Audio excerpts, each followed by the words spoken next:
Have you ever been so happy, so filled with joy, that you just couldn't contain it? You had to dance, sing, or shout.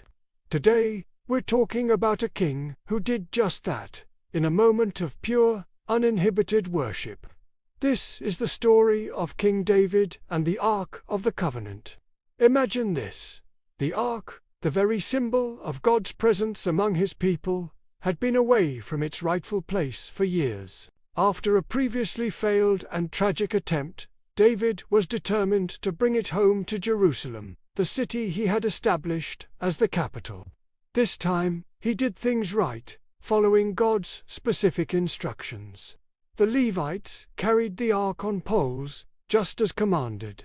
The procession was a massive national celebration. Picture thousands of people lining the streets, the air filled with the sounds of lyres, harps, tambourines, and cymbals.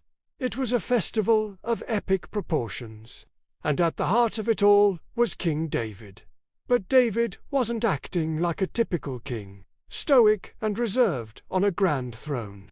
No, the Bible tells us he was wearing a simple linen ephod, the attire of a priest, not a monarch. And as the ark entered the city, David danced before the Lord with all his might.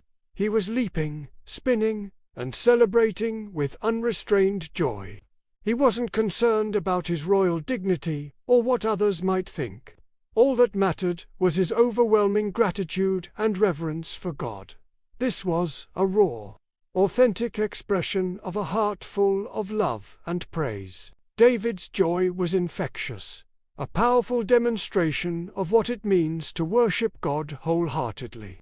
He humbled himself, casting aside his royal robes to celebrate God's glorious return to the center of the nation's life.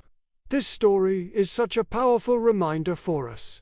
Sometimes, we can get caught up in looking a certain way or worrying about other people's opinions, even in our worship. But David shows us the beauty of letting go. He teaches us that true worship isn't about performance. It's about the posture of our hearts. It's about being so captivated by God's goodness and presence that our joy simply overflows. So, whatever your dance looks like, whether it's singing, serving, praying, or creating, don't be afraid to do it with all your might. Let your worship be a genuine, joyful response to the incredible God we serve. Thanks for joining me today. If this story encouraged you, hit that like button and subscribe.